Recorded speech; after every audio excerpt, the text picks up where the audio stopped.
Hello friends, YouTube के GDS exam solution में आपका बहुत बहुत स्वागत है। साथियों, इस चैनल के माध्यम से आपके बिहार के लिए प्रतियोगी परीक्षाओं की क्लास चलाई जाती है जो काफ़ी ज़्यादा सहायक होती है आपके एग्ज़ाम के लिए। तो साथियों, इस वीडियो में हम बिहार एसएससी 10+2 लेवल की जो वैकेंसीज है, जो अभी आपका इसका लगातार इस पे अधिवाचन आ रहा है कि अब एग्ज़ाम होगा। तो इसके एग्ज़ाम के लिए हमने जो प्रैक्टिस सेट स्टार्ट किया था, आज सेट नंबर 7 नंबर का है ये, ठीक है। इसमें आपको मिलेंगे 40 क्वेश्चन, जिसमें साइंस रिलेटेड और बिहार राज्य से रिलेटेड, उसके साथ साथ geography, economy and polity and history, इन सभी टॉपिकों से क्वेश्चन को कवर किया गया है।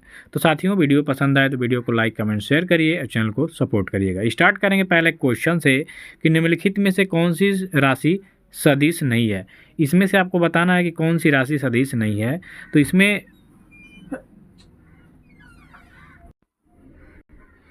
इसका राइट आंसर आपका आयतन हो जाएगा, ठीक है। डी ऑप्शन करेक्ट करेंगे। आगे बढ़ेंगे कि जो आपकी आर्द्रता है किस उपकरण से मापी जाती है। तो साथियों, आर्द्रता की बात करेंगे तो आर्द्रता मापी जाती है आपके हाइग्रोमीटर के द्वारा। ये जो उपकरण है, इससे हम क्या करते हैं, आर्द्रता का मापन करते हैं, ठीक है।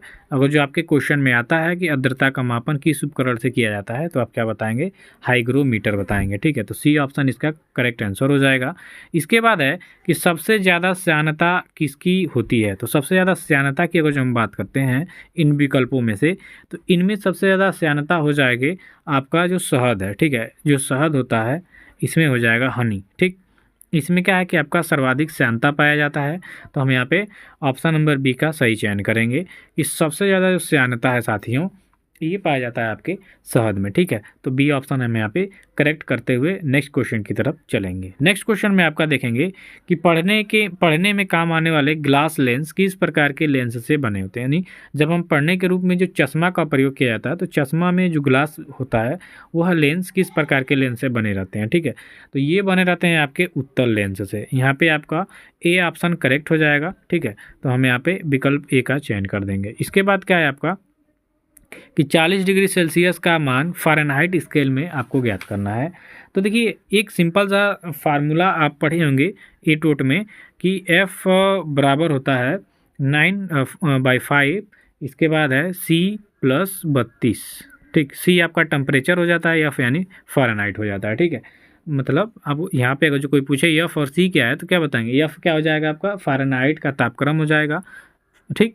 और C क्या हो जाएगा, तो सेल्सियस आपका तापक्रम हो जाएगा। इसके बाद इस सूत्र पे हम क्या करेंगे, F बराबर फिर क्या करेंगे 9/5, ठीक है, मल्टीप्लाई। अब C क्या है, C यानी तापक्रम पूछ रहा है, तो 40 डिग्री है, तो यहाँ पे 40 कर देंगे, ठीक है। इसके बाद प्लस आपका जो सूत्र में 32 है, इसको कर देंगे, ठीक। इसके बाद फिर क्या हो जाएगा आपका ये कट जाएगा, 5 8 40, 9 8 72 हो जाएगा, प्लस 32 जोड़ देंगे इसको, तो हमारा आंसर आ जाएगा। तो कितना हो जाएगा, 72 और 32 हो जाएगा आपका 104, ठीक है, 104 डिग्री फ़ारेनहाइट। तो यहाँ पे आपके विकल्प में दिया होगा 104 डिग्री फ़ारेनहाइट, ठीक। ये सूत्र है आपका, याद रखिएगा, डिग्री को सेल्सियस में बदलने का फ़ारेनहाइट में, ठीक है, बदलने का ये सूत्र है। F बराबर 9/5 C+32, ये आपका सूत्र है। इसी पे हम क्या करेंगे, जब भी सेल्सियस का मान फ़ारेनहाइट में ज्ञात करना होता है, तो इस सूत्र का इस्तेमाल करके, और इस तरह जैसे हमने अभी निकाला है ऐसे ही निकाला जाता है फ़ारेनहाइट स्केल में सेल्सियस का मान, ठीक है। तो यहाँ पे आपका बी ऑप्शन करेक्ट हो जाएगा। इसको याद रखिएगा, काफ़ी ज़्यादा इंपॉर्टेंट है। सबसे अधिक क्रियाशील धातु कौन सी हो जाएगी। तो सबसे अधिक जो क्रियाशील धातु है साथियों, ये आपकी हो जाएगी पोटेशियम। तो हम यहाँ पे सी ऑप्शन का चयन करेंगे। आगे बढ़ेंगे कि यूरेनियम से क्या बनता है साथियों। तो यूरेनियम एक प्रकार का क्या है आपका, ऊर्जा है, ऊर्जा प्रदान करने वाली चीज़ है, और इससे हम उत्पादित करते हैं बिजली। तो डी ऑप्शन इसका करेक्ट हो जाएगा। आगे के क्वेश्चन में देखेंगे कि नीलम यानी कि रूबी का रासायनिक सूत्र यहाँ पे पूछा जा रहा है। तो नीलम यानी कि रूबी का जो रासायनिक सूत्र हो जाएगा Al2O3 होता है, ठीक है। Al2O3 ये आपके नीलम यानी कि रूबी का रासायनिक सूत्र होता है। तो सी ऑप्शन यहाँ पे आप सही करेंगे। इसके बाद है कि नीला थोथा का रासायनिक रूप क्या हो जाएगा, यानी इसका रासायनिक नाम आपसे पूछा है नीला थोथा का। तो नीला थोथा का आप रासायनिक नाम देखेंगे तो कॉपर सल्फेट होता है। क्या होता है? Copper sulphate. देखिए ये क्लास आपके लिए काफ़ी ज़्यादा इंपॉर्टेंट होंगी। जो भी बिहार एसएससी 10+2 लेवल की तैयारी कर रहा है बंदा, उसके लिए ये वीडियो काफ़ी ज़्यादा इंपॉर्टेंट साबित होगी साथियों। तो आप हमारे साथ जुड़े रहिएगा। नीला तथा रासायनिक ग्रुप हो जाएगा कॉपर सल्फेट का, डी ऑप्शन करेक्ट होगा। नेक्स्ट है, चूने का पानी किसके द्वारा दूधिया हो जाता है साथियों? तो चूने के पानी के बारे में बात करेंगे, किसके द्वारा दूधिया हो जाता है? तो ये हो जाता है आपका CO2 के कारण। ठीक, CO2 यानी कि कार्बन डाइऑक्साइड के कारण दूधिया हो जाता है। तो BC ऑप्शन हो जाएगा यहाँ पे। जेनेटिक्स निम्न में से किसका अध्ययन है? अब जेनेटिक्स यहाँ पे कह रहा है, तो जेनेटिक्स के अंतर्गत हम आनुवंशिकता और विचरण का यहाँ पे अध्ययन करते हैं। तो यहाँ पे आपका बी ऑप्शन करेक्ट हो जाएगा कि जेनेटिक्स निम्न में से आनुवंशिकता और विचरण का अध्ययन है। बी ऑप्शन करेक्ट हो जाएगा। चलिए, 80% से अधिक सेल यानी कि कोशिका में पाया जाने वाला पदार्थ क्या होता है? तो 80% से अधिक सेल यानी कि कोशिका में जो पदार्थ पाया जाता है वो आपका वाटर होता है। क्या होता है? जल होता है। तो यहाँ पे आप कह सकते हैं ए ऑप्शन करेक्ट हो जाएगा। ठीक है, चलिए नेक्स्ट है, यकृत एवं मांसपेशियों में ऊर्जा जमा होती है। तो यकृत एवं मांसपेशियों में जो ऊर्जा जमा होती है साथियों, ये ग्लाइकोजन के रूप में जमा होती है। तो सी ऑप्शन यहाँ पे आपका करेक्ट हो जाएगा। ठीक है, इसके बाद है, एंजाइम लाइपेज का स्रोत है। एंजाइम जो लाइपेज है इसका स्रोत क्या होता है? तो इसका स्रोत हो जाएगा आपका अग्न्याशय। ठीक, अग्न्याशय आपका, यहीं से आपका जो लाइपेज है इसका श्रावण होता है साथियों। तो डी ऑप्शन करेक्ट करेंगे। नेक्स्ट है आपका कि निम्नलिखित में से कौन सा मुख्यतः कार्बोहाइड्रेट है? तो कार्बोहाइड्रेट चावल में मुख्य रूप से ज़्यादा पाया जाता है। तो हम यहाँ पे बी का चयन करेंगे। चलिए, केंद्र की नई शिक्षा नीति को लागू करने की प्रक्रिया शुरू करने वाला देश का पहला राज्य कौन बना? तो जो नई शिक्षा नीति आई है भारत सरकार द्वारा, इसको सबसे पहले लागू करने वाला राज्य बना आपका उत्तराखंड। तो हम यहाँ पे ए ऑप्शन का चयन कर देंगे। इसके बाद आगे के क्वेश्चन को देखिए कि जैन धर्म के प्रवर्तक महावीर स्वामी जी को मोक्ष का कहाँ मिला था, यानी मोक्ष स्थान बताना है आपको। जो महावीर स्वामी ने निर्वाण की प्राप्ति किया, यानी इनको मृत्यु की प्राप्ति हुई, ये आपका कहाँ पे हुआ था? मोक्ष की प्राप्ति हुई। तो ये पावापुरी में हुआ था। कहाँ पे हुआ था? पावापुरी में। पावापुरी में इनको मोक्ष की प्राप्ति हुई। ठीक है, तो यहाँ पे आपका सी हो जाएगा। ठीक है, ऑप्शन।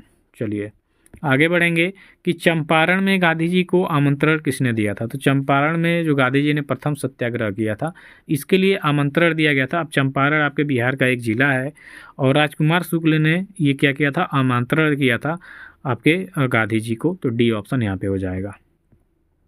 बिहार प्रोविंशियल किसान सभा का गठन कब हुआ? तो बिहार प्रोविंशियल किसान सभा का जो गठन है साथियों, ये आपका 1929 में हुआ था। तो सी ऑप्शन यहाँ पे आपका करेक्ट हो जाएगा।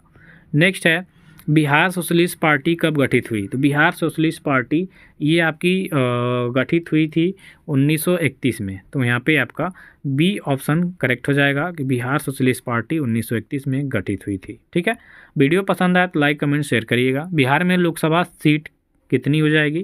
तो बिहार में अभी बात करेंगे तो 40 लोकसभा सीट है यहाँ पे। तो सी ऑप्शन करेक्ट हो जाएगा। चलिए, क्षेत्रफल की दृष्टि से भारत का विश्व के देशों में कौन सा स्थान हो जाएगा?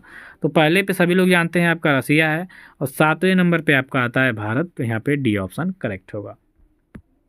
आगे का प्रश्न क्या कह रहा है आपसे, कितने भारतीय प्रदेशों से होकर कर्क रेखा गुजरती है? तो वही आपका 8 प्रदेशों से होकर जो कर्क रेखा है भारत के बीचों बीच से गुजर जाती है। तो यहाँ पे ए ऑप्शन आपका करेक्ट होगा। इसके बाद है, इवनिंग स्टार किस ग्रह को कहा जाता है? तो इवनिंग स्टार कहा जाता है शाम का तारा आपके शुक्र ग्रह को। यहाँ पे आपका सी ऑप्शन करेक्ट हो जाएगा। ठीक है, चलिए, बिहार राज्य में गंगा के किनारे स्थित जिलों की संख्या, ये आपका it is a most important question. और बिहार राज्य में गंगा के किनारे स्थित जिलों की संख्या हो जाएगी टोटल 12। तो यहाँ पे डी ऑप्शन करेक्ट होगा। ठीक है, चलिए, ब्रिटिश ईस्ट इंडिया कंपनी ने चाय के व्यापारिक एकाधिकार को कब खो दिया? तो ब्रिटिश ईस्ट इंडिया कंपनी की बात करेंगे तो 1600 ईस्वी में अंग्रेज भारत आए और यहाँ पे आके ब्रिटिश ईस्ट इंडिया कंपनी की स्थापना भी की गई थी। और इन्होंने चाय के एकाधिकार को खो दिया कब? तो ये खो दिया था आपके 1833 के चार्टर अधिनियम द्वारा। आप पढ़ेंगे जब ये सभी चार्टर अधिनियम, ठीक है, आपको मिल जाएगा एनसीईआरटी के बुकों में, तो आपको समझ में आएगा। ठीक है, तो यहाँ पे सी ऑप्शन हो जाएगा। चलिए नेक्स्ट है, तेल नदी निम्नलिखित में से किस नदी की सहायक नदी है? तेल नदी की बात करेंगे तो इनमें से आप देखेंगे तो इनमें से जो बागमती है इसकी सहायक नदी,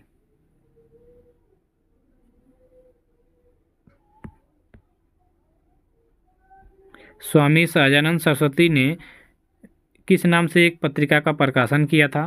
तो स्वामी सहजानंद सरस्वती की बात करेंगे तो ये हुंकार, ठीक है, एक पत्रिका का प्रकाशन किया था, तो डी ऑप्शन करेक्ट होगा। इसके बाद है, भारत किस देश के साथ सबसे लंबी सीमा साझा करता है साथियों? तो भारत की बात करेंगे तो सबसे ज़्यादा ये बांग्लादेश के साथ अपनी सीमा का आदान प्रदान सबसे ज़्यादा करता है। अगर जो आपसे पूछता है कितनी, तो 4,096 किलोमीटर, ठीक है, 40,000 सॉरी बोल दिया मैंने, 4,096 किलोमीटर बांग्लादेश के साथ अपनी सीमा को साझा करता है, ठीक है। चलिए, निम्नलिखित में से किस फसल को बंगाल का सुनहरा रेशा कहा जाता है? तो बंगाल का सुनहरा रेशा जूट को कहा जाता है। ए ऑप्शन यहाँ पे आपका करेक्ट हो जाएगा। बाकी का क्वेश्चन है आपका कि एलिफेंटा की गुफाएं किस राज्य में स्थित हो जाएंगी? तो एलिफेंटा काफ़ी फेमस गुफा है, ये आपका पड़ता है महाराष्ट्र में, तो यहाँ पे सी ऑप्शन करेक्ट होगा। इसके बाद है, 2011 की जनगणना के अनुसार निम्न में से किसकी जनसंख्या घनत्व न्यूनतम है? तो यहाँ पे अरुणाचल प्रदेश को कह सकते हैं।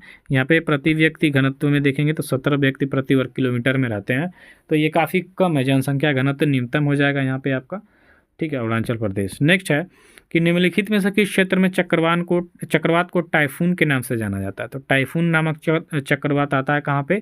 तो ये आता है आपके जापान में, ठीक है। यहाँ पे आप ए ऑप्शन का चयन करेंगे, जापान इसका राइट आंसर हो जाएगा। इसके बाद क्या है आपका, ओजोन परत की मोटाई मापने की इकाई क्या होती है? ओजोन परत की जो मोटाई है इसको मापने की इकाई हो जाएगी डाप्सन। ये काफ़ी ज़्यादा इंपॉर्टेंट क्वेश्चन है साथियों, तो डाप्सन हो जाएगा आपके ओजोन परत की मोटाई मापने की इकाई, ठीक है। महादेव की पहाड़ी आपके किस राज्य में स्थित है? तो महादेव की पहाड़ी अगर जो आप देखेंगे तो ये आपके मध्य प्रदेश में स्थित है, सी ऑप्शन करेक्ट होगा। नेक्स्ट है, दक्षिण भारत की सबसे लंबी नदी कौन हो जाएगी? तो दक्षिण भारत की जो सबसे लंबी नदी है साथियों, ये हो जाएगी गोदावरी नदी, ठीक है, बृहद गंगा के नाम से भी इसको जाना जाता है साउथ में। नेक्स्ट है, डिगबोई तेल क्षेत्र किस राज्य में स्थित हो जाएगा? तो ये आपके असम में है, सबसे पुराना भी है, तो ये ऑप्शन करेक्ट होगा। नेक्स्ट है, कठपुतली लोक नृत्य किस राज्य से संबंधित है? तो कठपुतली जो छोटे छोटे पुतलियाँ होती है लकड़ी की, इनको डांस कराया जाता है, बहुत ही बेजोड़ लगता है, ये आपके राजस्थान राज्य से संबंधित है, बी ऑप्शन करेंगे यहाँ पे। इसके बाद है, केंद्रीय चमड़ा अनुसंधान केंद्र आपका कहाँ पर स्थित है? तो साथियों, केंद्रीय चमड़ा अनुसंधान संस्थान ये आपका चेन्नई में स्थित है, सी ऑप्शन यहाँ पे आप करेक्ट करेंगे। नेक्स्ट है, भारत का सबसे स्वच्छ शहर कौन सा है? तो सभी लोग जानते हैं इंदौर इसका राइट आंसर हो जाएगा। बात करेंगे इंदौर की, तो ये आपके मध्य प्रदेश का एक शहर है और ये भारत में सबसे स्वच्छ शहर है, ठीक है, तो यहाँ पे डी ऑप्शन करेक्ट हो जाएगा। वीडियो पसंद आया तो लाइक कमेंट शेयर करें।